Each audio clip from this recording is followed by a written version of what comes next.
Ô glória, boa noite, paz seja com vocês, amém? Quem está feliz pode dar um brado de júbilo ao Senhor essa noite? Que coisa boa, né? Coisa gostosa estar aqui, que culto bom, que culto gracioso, a presença do Senhor está aqui entre nós, e eu estou feliz com a oportunidade de poder estar hoje aqui com vocês. Demorou, eu diria, não posso deixar de fazer esse comentário, achei que demorou um pouco, mas antes tarde do que nunca, né, pastor Leandro? Então, eu creio que, mas, enfim, de verdade, eu estou feliz, tenho acompanhado o que Deus tem feito nesse lugar. O pastor era um amigo, um irmão do coração, e eu estou feliz em ver que Deus tem usado no seu querer, na sua vontade, e os frutos desse trabalho têm aparecido para a glória do nome do Senhor. Rogo a Deus que continue abençoando a vida do Hélio, da sua esposa, do seu filhinho, toda a sua família, e de todos vocês, que essa igreja continue crescendo na graça e no conhecimento do Senhor Jesus, tá bom? Pegue você a sua Bíblia, por favor. Abra comigo no Evangelho segundo João, capítulo de número 4. Evangelho de Jesus segundo João, capítulo de número 4. Glória a Deus. Louvar a Deus aqui pela vida do pastor Leandro, bom vê-lo, né? É uma alegria, temos poucas oportunidades, eu estou sempre lá curtindo as postagens sempre muito interessantes dele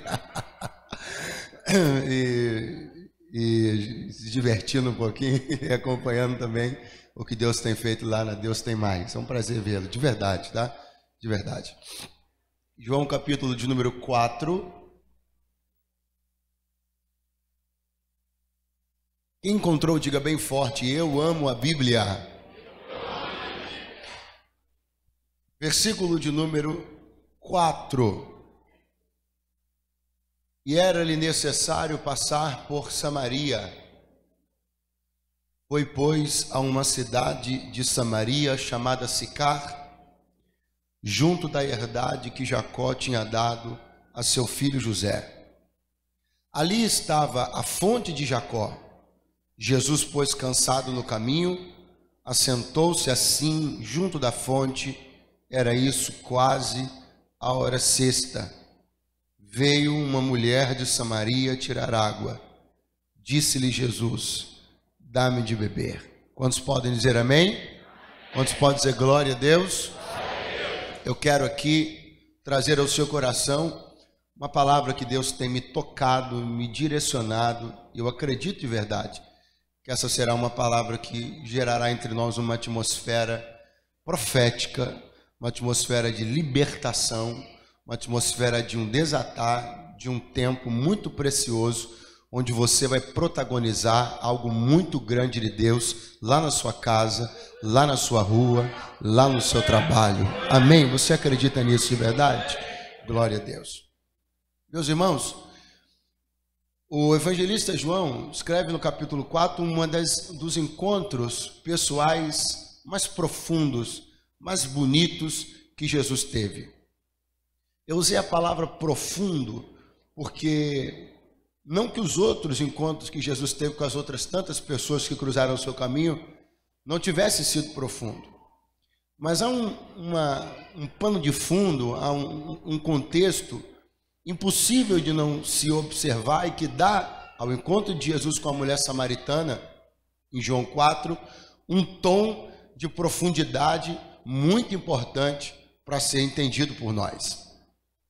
Eu costumo dizer que Jesus precisou ser muito inteligente na gestão do seu tempo, porque foram só 3 anos e meio de ministério, para propor, para expor todo um projeto, toda uma mentalidade de reino, de graça, e para desconstruir ideias tão antigas, ideias milenares, e começar a expor e a propor um tempo novo, um tempo de graça, o tempo das boas novas do Evangelho. Então, na verdade, cada pessoa que passou pelo caminho de Jesus acabou sendo generosamente atraída a participar de um projeto que era maior do que ela mesma, mas que começava nela.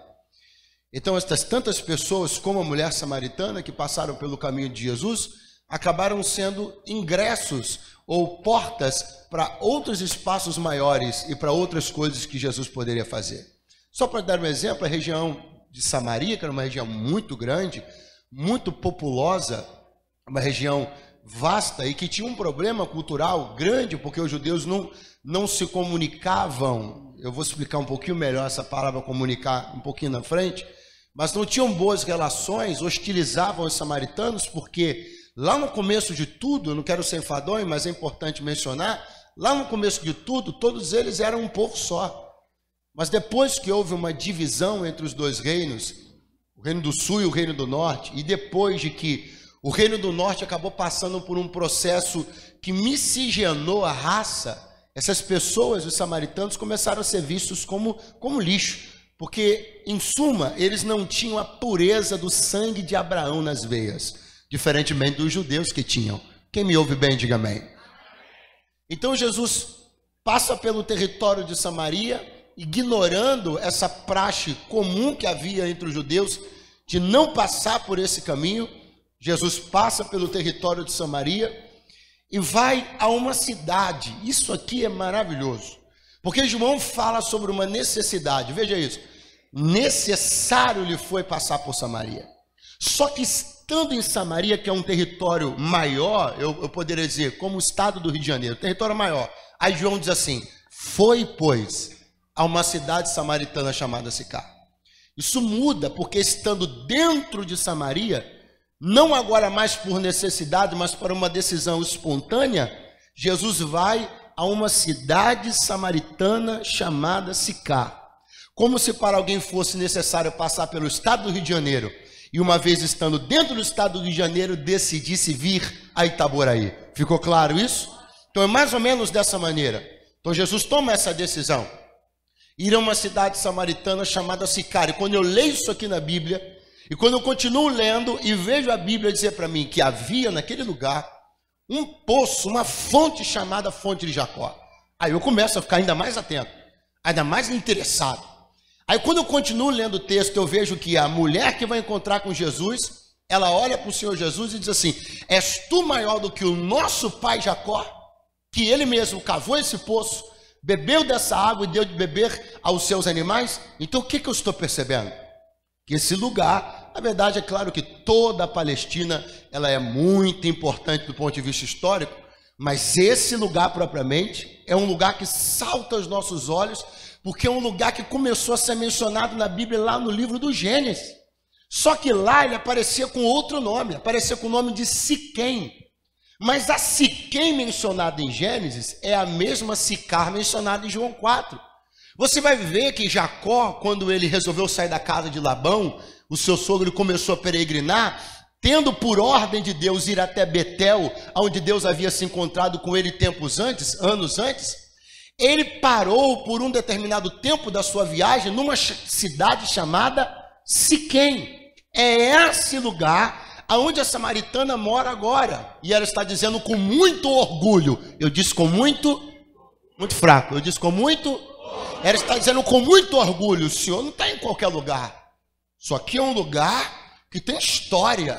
Isso aqui é um lugar que quem cavou. Você sabe quem cavou isso aqui? Quem cavou esse poço aqui foi o patriarca Jacó.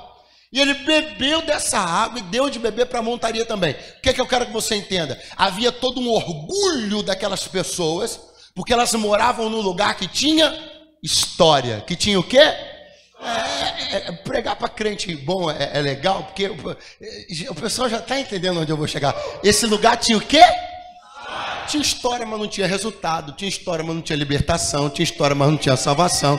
Tinha história, mas tinha imoralidade. Tinha história, mas tinha uma mulher que tinha seis maridos. Tinha história, mas tinha todo um conjunto de desarranjo moral, ético, espiritual. E gente levantando uma bandeira para dizer, nós temos história. E Jesus entrou para dizer, você não tenha nada. Vocês precisam começar tudo de novo. Aí Jesus chega nesse lugar. Senta-se graciosamente no poço e fica esperando uma mulher que estava chegando. Ela era a pessoa perfeita. Eu poderia definir a samaritana de uma maneira que pode parecer meio grosseira, mas você vai entender por quê. Ela é quase que uma maquete. Sabe maquete? Quando você vê uma maquete, você está vendo um complexo, um conjunto, um condomínio, seja lá o que for, em miniatura. Não é isso que é uma maquete? A samaritana, essa mulher, ela é uma espécie de maquete da cidade. Porque ela vive na miniatura da sua particularidade todos os dramas que a cidade vive desde o livro do Gênesis. Violação moral, problemas de ordem sexual. Tudo isso que vinha acompanhando a cidade, mentira, coisas enterradas, não vai embora não, fica aí. Mentiras, coisas enterradas, coisas escondidas. Tudo que a cidade vivia, ela vivia com uma miniatura. Então tudo que Jesus precisava era tocar na miniatura para pegar a cidade inteira. Alguém está aí ainda nessa noite? Oh, glória a Deus. Aí Jesus se assenta no poço, no tal do poço, o poço famosão. Jesus se assenta no poço e vem ela. Agora, olha isso daqui. A Bíblia diz que o encontro aconteceu na cidade de Sicar. Qual é o nome da cidade? Aonde aconteceu o encontro entre Jesus e a samaritana? Aonde? Aonde fica Sicar? Sicar, ela fica num vale.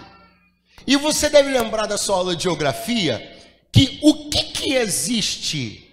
Um vale está entre o quê? Entre montes. Você lembra disso? Lembra.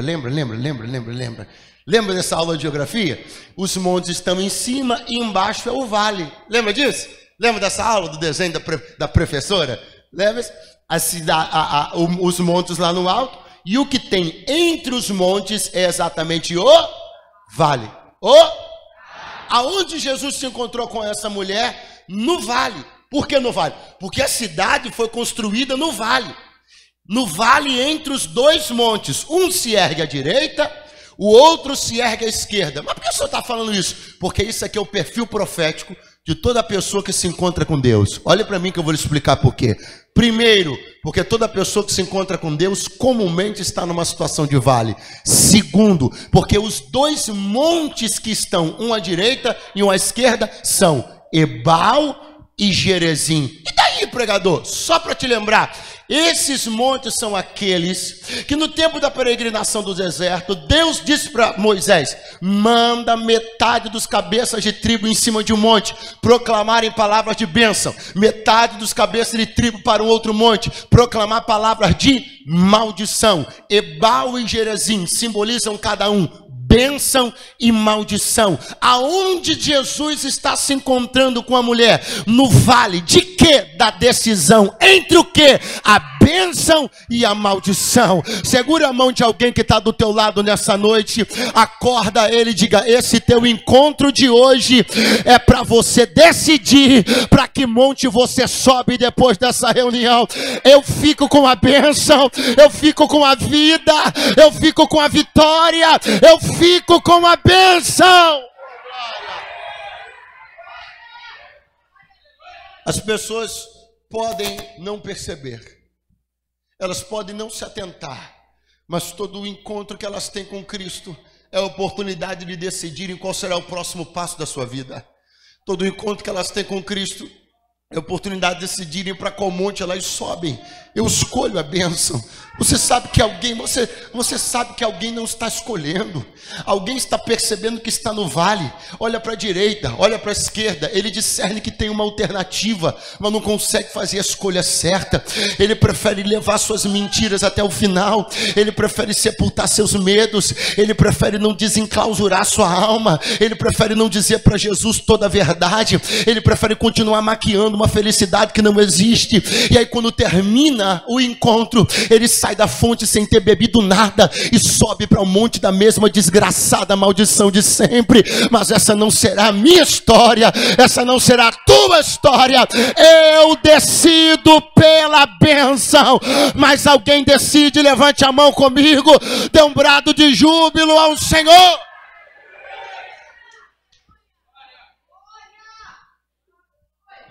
E o que é que vai decidir para onde eu vou, pregador? É a conversa. O que vai decidir para onde você vai é o andamento dessa prosa, é o rumo dessa prosa. Veja o rumo da prosa. Jesus chega para ela: dá-me de beber. Ela lhe diz: como? Sendo tu judeu, pede de beber a mim que sou uma mulher samaritana. Aí na maioria das Bíblias está escrito assim: porque os judeus não se comunicam com os samaritanos. Eu tenho uma cautela enorme em aparentar de alguma maneira, eu estou descredibilizando a Bíblia que você tem na mão. De maneira nenhuma. Essa Bíblia que você tem na mão é Bíblia suficiente para você ser salvo. Essa é a palavra de Deus. Acredite nela em tudo que você lê. Essa é a palavra de Deus. Acredite nela. Agora, eu não posso deixar de dizer a você que existem algumas palavras, às vezes, que não tiveram uma tradução tão acertada.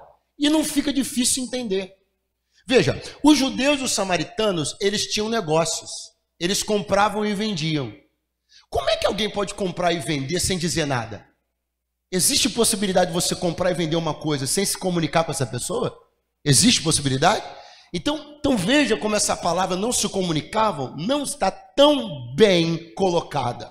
Porque se havia uma relação comercial, se havia uma relação de negócios, então havia um tipo de comunicação, mas é uma comunicação muito fria. E aqui eu quero chamar muito a sua atenção. É coisa de negócio. Eu falei que é coisa de negócio. É uma coisa muito mercantil, muito mercadológica. Eu te dou tanto, você me dá isso. É essa troca, é essa venda, é essa compra, é balcão. Não tem afeto, não tem relação, não tem profundidade. É só balcão. Tudo que essa mulher conhecia sobre a possibilidade de falar com um judeu era isso. Balcão.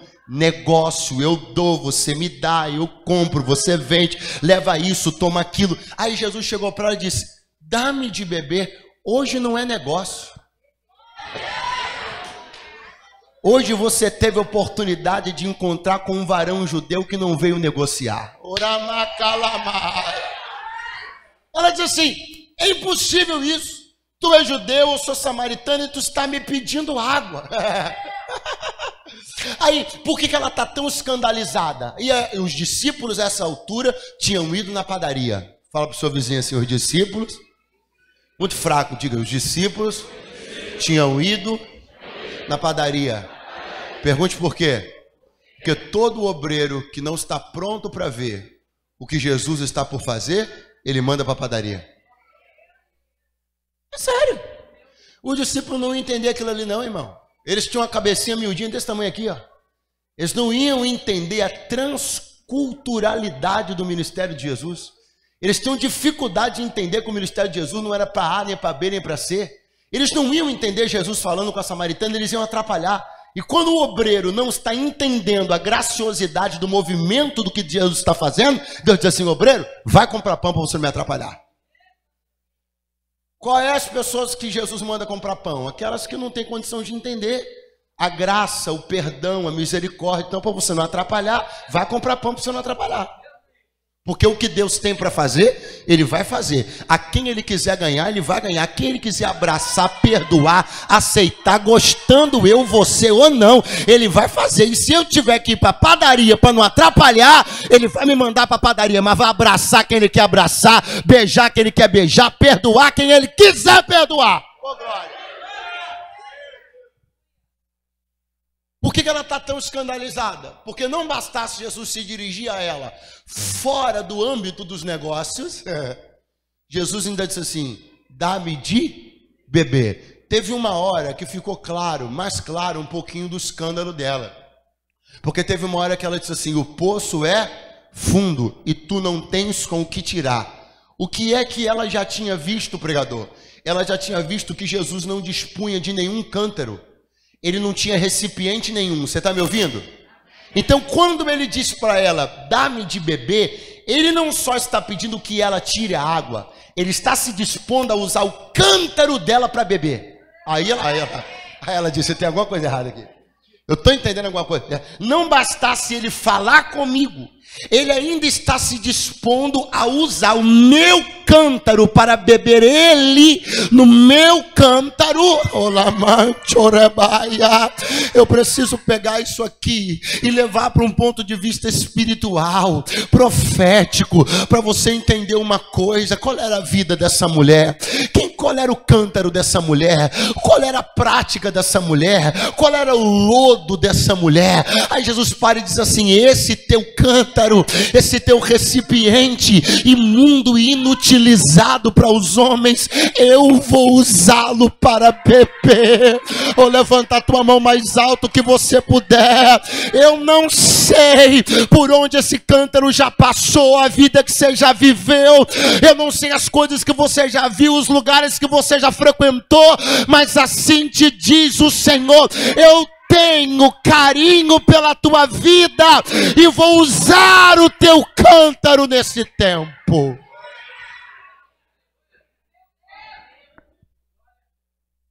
Ah, pregador, então comunicar não é uma palavra tão adequada? Qual seria uma boa palavra? Eu tenho uma tradução na minha casa que eu acho excelente. Eu li esse texto da seguinte maneira nessa tradução: porque judeus e samaritanos não bebem no mesmo copo. Isso foi tão claro para mim, porque eu me lembrei de uma cena assim, básica.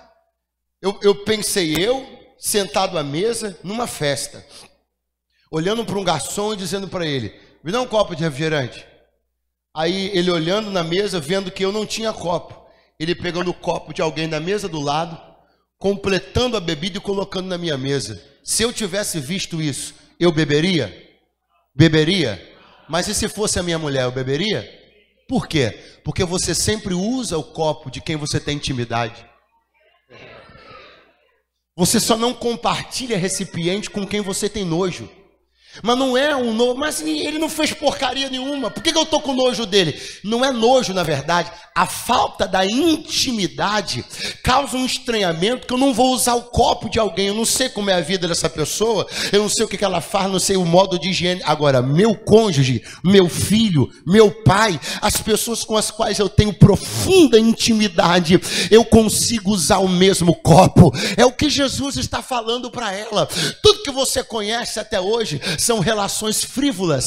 Tudo que você conhece até hoje são relações que não duram nada. Tudo que você conhece até hoje são relações que nunca se aprofundaram. Ei, samaritana, você pula de uma relação para outra porque você sempre teve medo do aprofundamento. Você nunca se permitiu ter intimidade de verdade com alguém, mas está diante de você alguém que te diz: está aqui o cântaro, vamos usar o mesmo cântaro, vamos dividir o mesmo prato, vamos usar os mesmos talheres, vamos ter intimidade. Eu quero que você acredite numa palavra com todo o teu coração essa noite. O que Cristo está propondo para nós não é outra coisa senão uma relação íntima, profunda, real e verdadeira. O que ela sabia de relacionamento? Nada. Sabia de relacionamento aquilo que ela viveu. O que ela viveu? Um relacionamento após o outro, sem se aprofundar em nada, sem nunca se permitir evoluir no relacionamento a um nível de ter tanta intimidade com alguém, que você pudesse usar o mesmo cântaro, que você pudesse usar o mesmo copo. E Jesus está olhando e dizendo: ei, eu serei para você aquilo que ninguém foi para você até hoje. Todas as pessoas que passaram pela sua vida foram aventuras e paixões. Eu estou te propondo um amor para a vida inteira. Oh, quantos podem bem dizer ao nome daquele que nos amou primeiro? Quantos podem glorificar o nome daquele com quem temos intimidade? Aleluia! Alamaraxé. Ei, se você soubesse quem está pedindo água a você, você que me pediria. E sabe o que eu ia dar para você? Água viva. E sabe do que mais? Você nunca mais teria sede. Ela olhou e disse: oh, como é que é? Então o senhor tem uma água que uma vez bebida, as pessoas não têm mais sede? Então eu quero essa água. Por que você quer? Porque eu não quero mais ter que vir aqui. Aí alguém pensa: poxa, essa mulher é muito preguiçosa, ela não queria mais ir no poço. Na verdade, não é difícil entender que o que ela não queria era a exposição daquele caminho. Ela construiu uma identidade, uma vida e uma moral dentro daquela cidade, que sair na rua começou a se tornar uma coisa muito difícil. Quando ela percebe a chance, segundo o entendimento carnal dela, de beber uma água que lhe daria saciedade eterna e que ela nunca mais precisasse ir àquele poço, ela diz: poxa, se eu não tiver que vir mais aqui, eu não tenho que ouvir mais as coisas que eu ouço no caminho. Se eu não tiver que vir mais aqui, eu não tenho que ver as mães colocando as moças para dentro de casa para não me virem passar na rua. Se eu não tiver que vir mais aqui, eu não vou ter que cruzar com as minhas antigas paixões e ficar constrangido abaixando a cabeça pelas ruas de Samaria. Então eu quero não ter que vir mais aqui. Mas na verdade, a água de Jesus não tinha nada a ver com isso.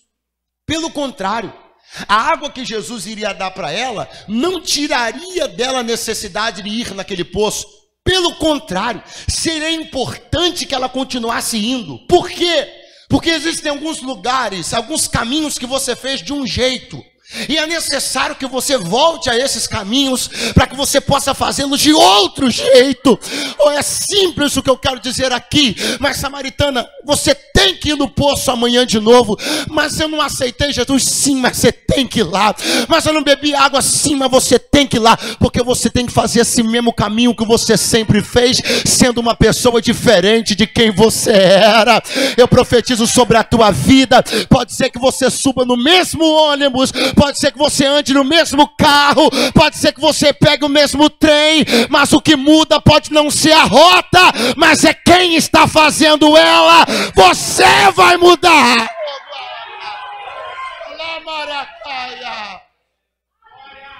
Passa por aquele caminho, porque os cochichos e buchichos agora vão ser diferentes. Passa por aquele mesmo caminho, experimenta perceber que o que as pessoas comentam agora não é o que elas comentavam antes.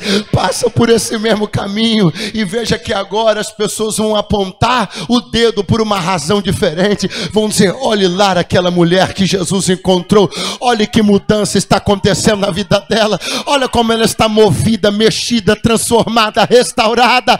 Quantos estão me ouvindo e me entendendo na noite deste dia? Então vamos fazer o seguinte: você quer? Quero. Então eu coloco uma única condição. Qual? Vai na cidade, chama o teu marido e vem aqui. Ixi. Enrolou o negócio agora, hein, irmão? Que horas é isso aqui? 12:00 aproximadamente. A gente entende 12:00 como sendo um momento de, em geral, maior incidência do sol. Eu quero falar que é um momento de maior claridade, de maior luminosidade. Quero dizer com isso para você que se fosse no cair da tarde, talvez fosse mais fácil.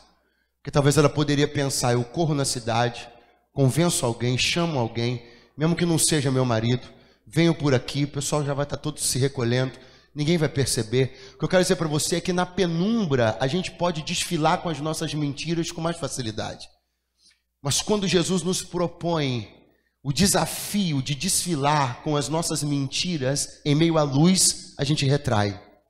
A gente começa a perceber que onde ele está e onde ele se manifesta, você já não pode mais continuar desfilando com as mesmas mentiras. Você não pode mais continuar ostentando as mesmas coisas. E eu quero dizer uma coisa para você aqui. Essa é a coisa gostosa da vida. Tem um versículo na Bíblia que eu amo. Ele diz assim: quem anda em sinceridade, anda seguro. Que coisa linda, irmão. Quem anda em sinceridade, anda seguro. Você não foi chamado, com carinho, para passar o desconforto de ter que se esconder ou esconder alguém. Você não nasceu para passar essa situação constrangedora de ter que escolher um horário da noite caída para poder sair com alguém. Você não foi chamado, você não foi criado por Deus para passar o constrangimento de só poder trafegar em carros com isso filme totalmente fechado. Você não foi chamado para viver uma vida clandestina. Deus me trouxe hoje aqui com autoridade para te dizer: se você quiser, eu vou pegar a minha mão e vou colocar aí no buraco, no fundo da tua clandestinidade, e eu vou te arrancar daí, vou te trazer para o sol do meio-dia e vou te dizer: desfila nessa cidade de cabeça erguida.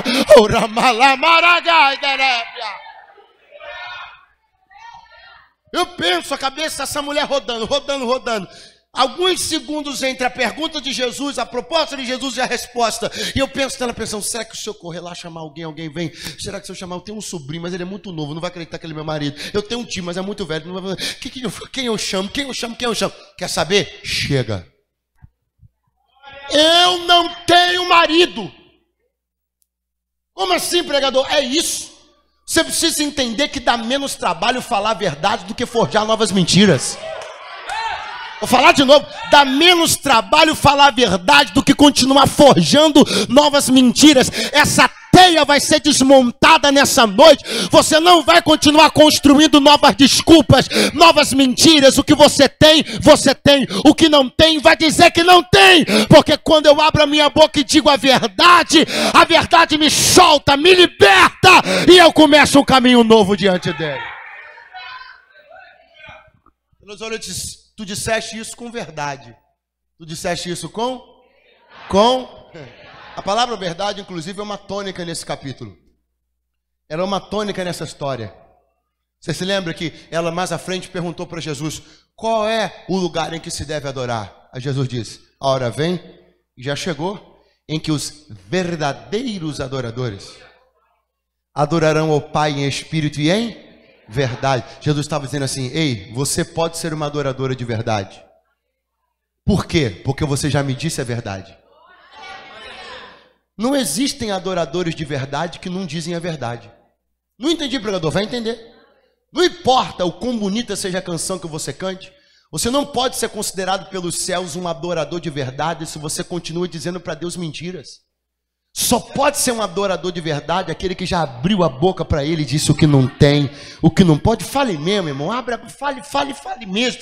Tem vezes que Deus os coloca numa situação para a gente poder abrir a boca e simplesmente dizer, simplesmente confessar, simplesmente parar de articular um meio.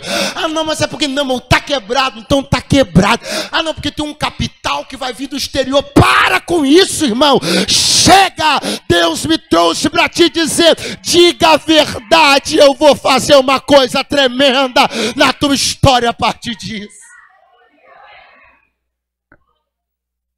Jesus disse assim: tu disseste isso com verdade, porque tu já tiveste 5 maridos, e o homem que está com você agora, ele não é seu marido. Nossa! Mas Jesus, pastor, não era possível pular isso? Não. Não é possível não causar esse constrangimento?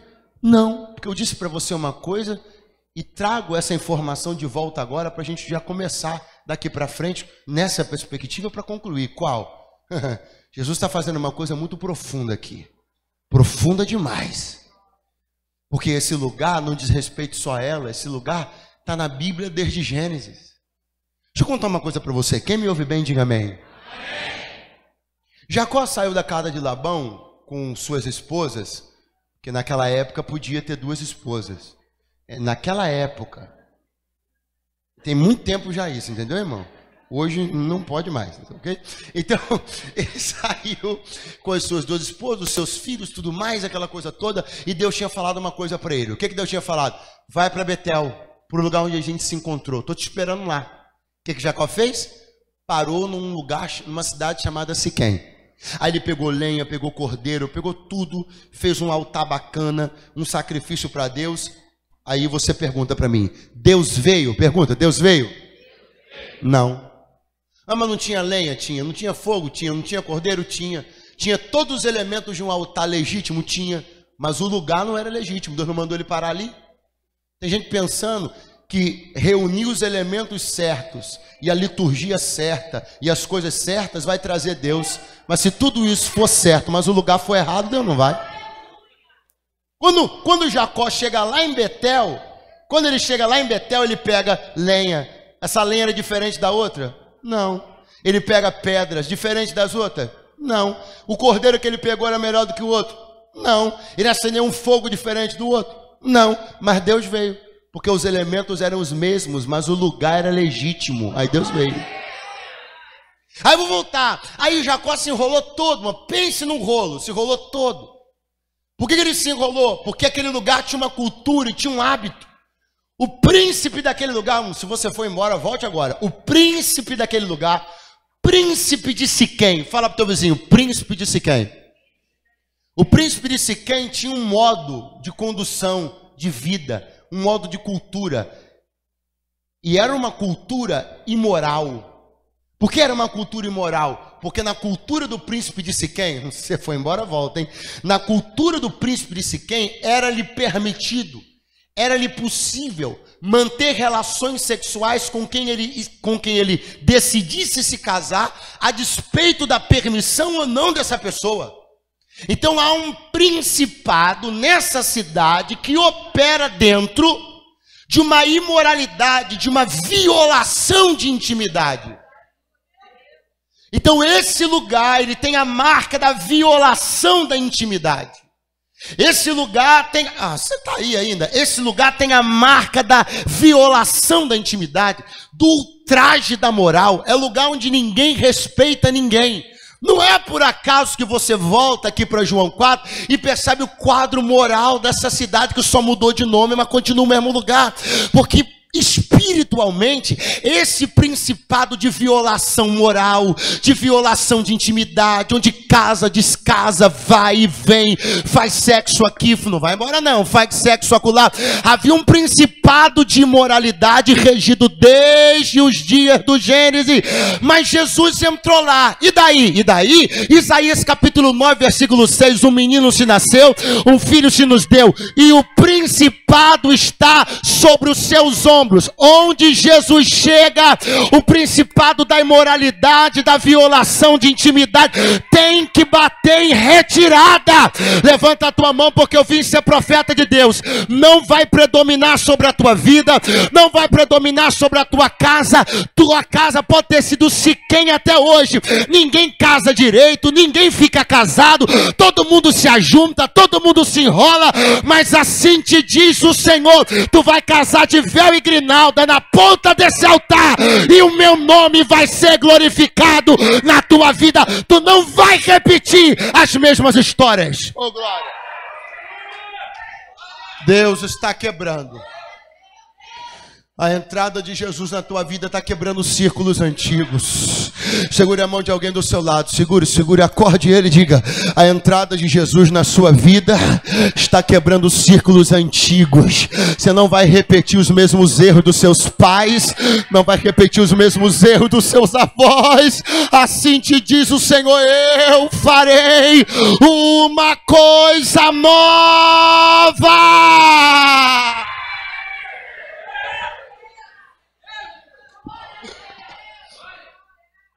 Aí Jacó parou e falou assim: pai, vamos embora daqui. Só dá desgraça nesse lugar. Olha o rolo que minha filha está. Os irmãos levantaram para defender ela, mataram um montão de gente. Pensa no rolo. Aí Jacó parou e disse: quer saber? Vou embora daqui. Levantou tudo, arrumou as coisas, vamos embora daqui. Aí parece que deu um lampejo assim em Jacó, sabe quando dá um estalo? E disse assim: quer saber? Vamos acertar nossas contas com Deus logo, porque o negócio está meio esquisito para a gente. Olhou para as esposas e falou assim: vocês têm alguma coisa aí que não devia? Tem alguma coisa que vocês trouxeram na bagagem aí, alguma coisa que não devia? Porque vamos aproveitar, vamos fazer uma limpa logo. Porque o negócio está estranho para o nosso lado. Olha a situação que a gente está.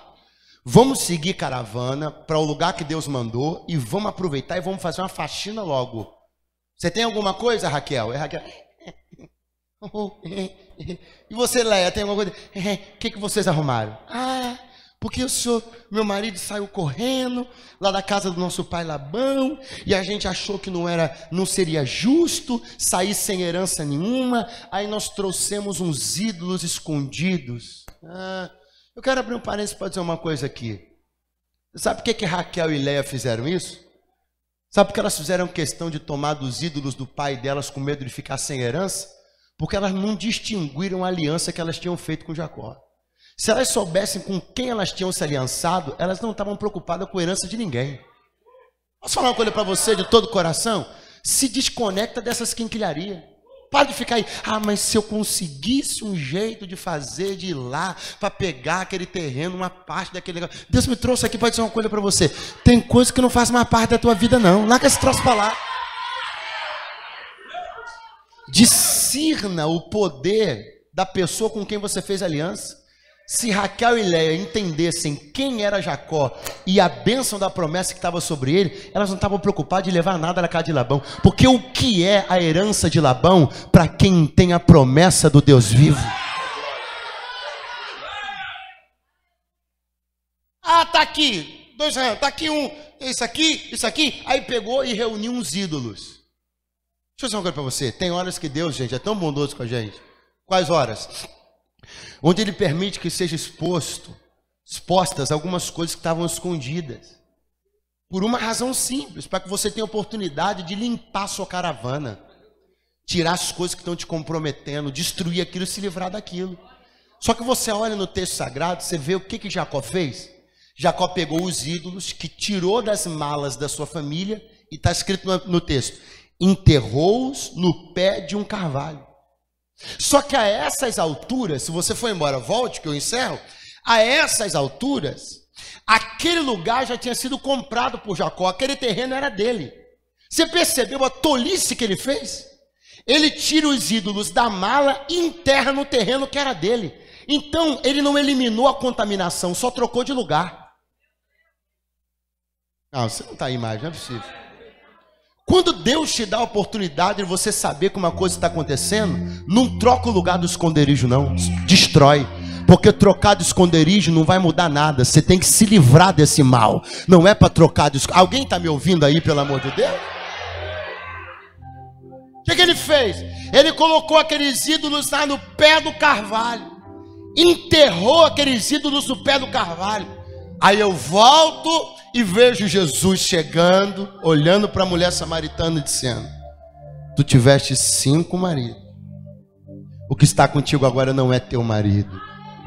Tu tens relações, tu cultivaste relacionamentos indevidos, fraudulentos, ilegítimos, que só te trouxeram dor e sofrimento. Mas por que o Senhor está falando disso? Por que o Senhor está expondo isso? Porque se quem não pode mais continuar com seus ídolos enterrados, se quem não pode mais continuar com suas mentiras enterradas, samaritana, o patriarca que você tanto enche a boca para dizer que é bom, quando ele passou por aqui, ele enterrou as suas mentiras nesse lugar, mas eu estou entrando aqui para desenterrar de uma vez por todas as mentiras deste lugar. Eu vim aqui como um profeta de Deus para te dizer, você pode ficar um pouco constrangido, você pode ficar um pouco assim, sabe, mas é necessário. A questão é, tua terra não pode mais viver sobre os perigos da contaminação das mentiras enterradas. Ele vai colocar para fora, vai sair do pé do carvalho, vai desenterrar, e tu vai ter vida e vida com abundância, andando na luz da verdade, na paz.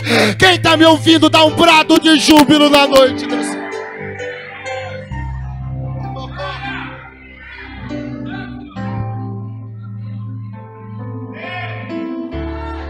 O pé do carvalho, você escondeu os ídolos que Jacó enterrou, mas ao desenterrar a vida dela, eu liberto toda a cidade.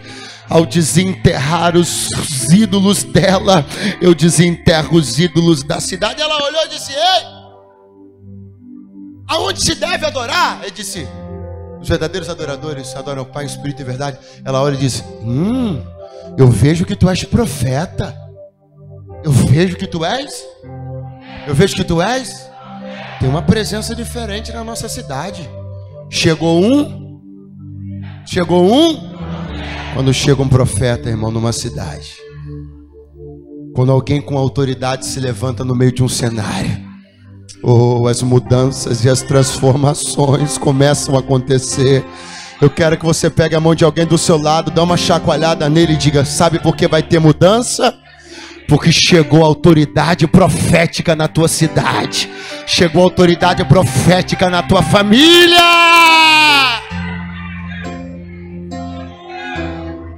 Chega! Vocês não vão mais continuar sobrevivendo às custas das memórias que vocês têm.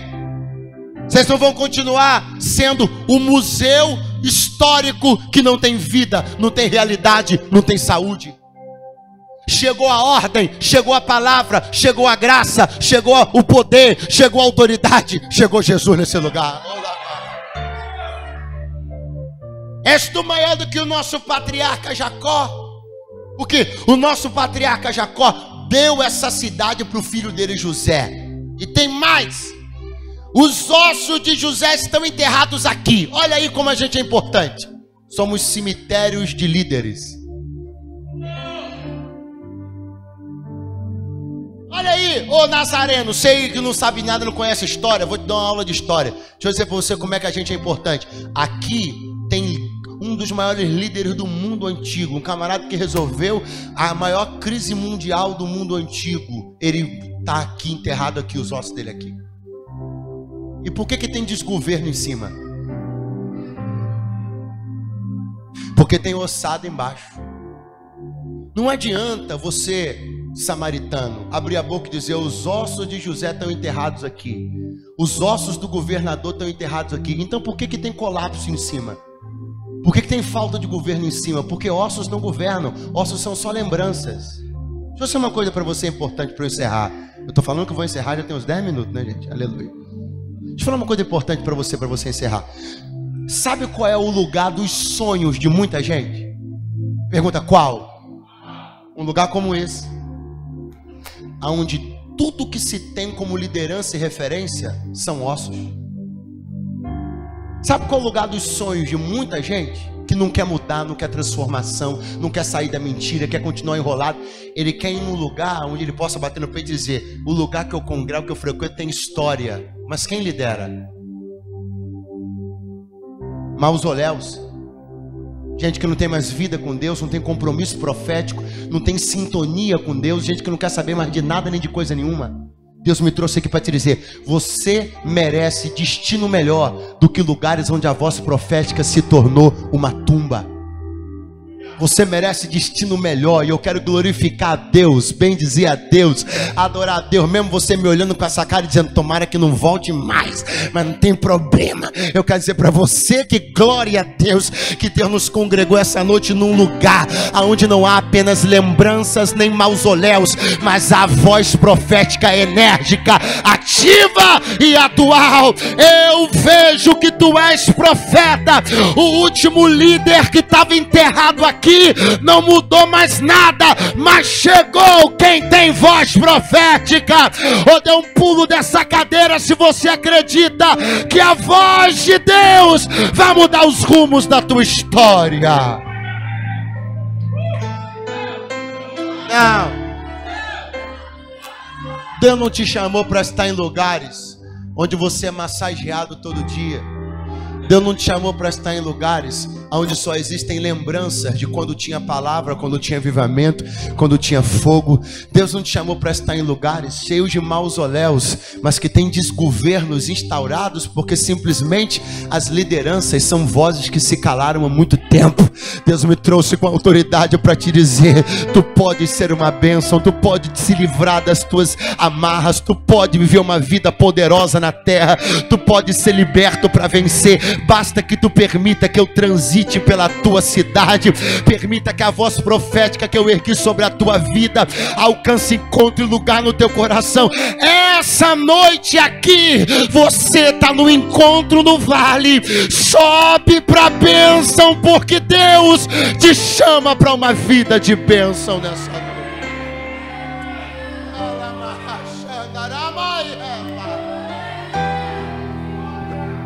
Eu entrei num lugar hoje, pregador, e eu não sabia que eu ia entrar para poder ouvir essas coisas desagradáveis, pois essas coisas que hoje são desagradáveis são as que têm o poder de mudar você.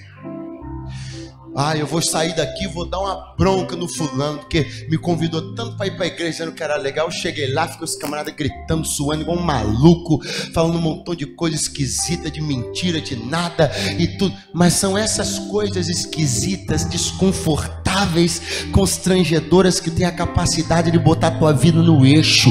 Você não precisa de conversinha fiada, você precisa de autoridade de Deus sobre a tua vida, governo de Deus. Tem alguém aqui hoje que consegue discernir o tempo dessa oportunidade? Alguém que entende que está no vale da decisão, e alguém que não quer continuar dizendo as mesmas desculpas, falando as mesmas mentiras, tentando arrumar os mesmos subterfúgios para poder se esquivar da verdade que é só uma. Você precisa de Deus, tua casa precisa de Deus, e tu só não sai daqui hoje com a bênção de Deus se você não quiser, porque tu estás no vale da decisão e o Senhor te chama: venha para o lugar da bênção. Você me ouve nessa noite? Você sente que Jesus convida você? Você percebe que com Ele é diferente? Não é o que te propuseram até hoje, não são os balcões de negócios que você conheceu até hoje, não é o toma lá da cá que você conheceu até hoje. É uma vida de amor, de amizade, de companheirismo, de graça. Ele te diz: eu vou usar você nessa cidade, eu serei teu Deus sobre esse lugar, e tu passarás até por alguns caminhos, mas os comentários serão muito diferentes dos que foram.